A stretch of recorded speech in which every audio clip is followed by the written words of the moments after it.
PM Narendra Modi ने अब तक का दूसरा सबसे पीएम होने का कार्यकाल जो है वो पूरा कर लिया है। इस मौके पर उत्तराखंड के सीएम पुष्कर सिंह धामी ने उन्हें प्रदेशवासियों की तरफ से शुभकामनाएं दी है। सीएम ने कहा कि मोदी जी के नेतृत्व में देश लगातार आगे बढ़ रहा है। भारत की ताकत आज पूरी दुनिया महसूस कर रही है। हर भारतीय के लिए ये गर्व की बात है कि हमें ऐसा पीएम मिला है जो सिर्फ देश की नहीं बल्कि पूरी दुनिया की सोच को बदल रहा है। सीएम धामी ने कहा कि पीएम ने सबका साथ और सबका विकास सिर्फ ये नारा नहीं, हकीकत में इनको उतारा है। समाज के आखिरी व्यक्ति तक योजनाओं का फायदा पहुंच रहा है। गरीब हो, किसान हो, महिला हो या फिर युवा, हर किसी को आगे बढ़ने का मौका मिला है। उन्होंने मोदी जी को नए भारत का निर्माता बताते हुए कहा है कि भारत अब इनोवेशन, साइंस और साथ ही टेक्नोलॉजी के दम पर नई ऊंचाइयों की ओर आगे बढ़ रहा है। बीते कुछ सालों में ऐसे कई फैसले लिए गए हैं जो देश को आने वाले समय में वर्ल्ड लीडर बना सकते हैं। पीएम मोदी ने 2047 तक भारत को विकसित देश बनाने का जो सपना दिखाया है, उसे पूरा करने के लिए देश जो है वो एकजुट होकर काम कर रहा है।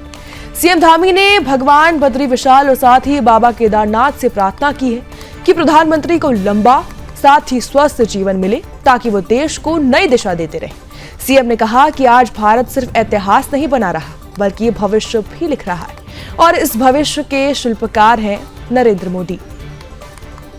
आजाद भारत के इतिहास में प्रधानमंत्री के रूप में दूसरा सबसे लंबा कार्यकाल पूरा करने वाले आदरणीय प्रधानमंत्री श्री नरेंद्र मोदी जी को, जो जन गण मन के नायक हैं, उनको मैं देवभूमि उत्तराखंड की जनता की ओर से बहुत बधाई देता हूं, शुभकामनाएं देता हूं।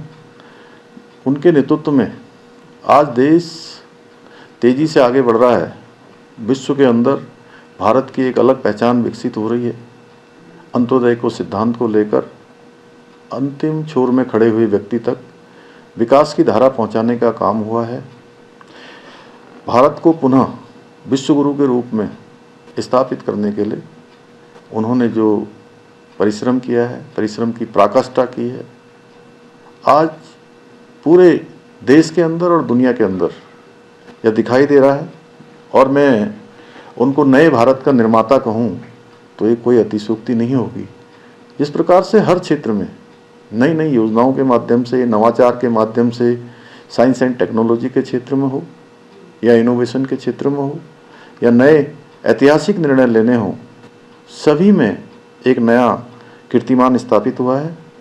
और विकसित भारत के सूत्र को भारत और दुनिया के सामने, और दुनिया के सामने भारत का लक्ष्य तय करके कि 2047 तक विकसित भारत बनेगा, सच में ये हम सब का सौभाग्य है, भारतवासियों का सौभाग्य है कि उनका नेतृत्व आज देश को प्राप्त हो रहा है। मैं भगवान से प्रार्थना करता हूँ, भगवान बद्री विशाल से, बाबा केदार से, उत्तराखंड के सभी देवी देवताओं की तरफ से कि वो स्वस्थ रहें, दीर्घायु हों और दीर्घ काल तक उनका नेतृत्व देश को प्राप्त होता रहे। आज़ाद भारत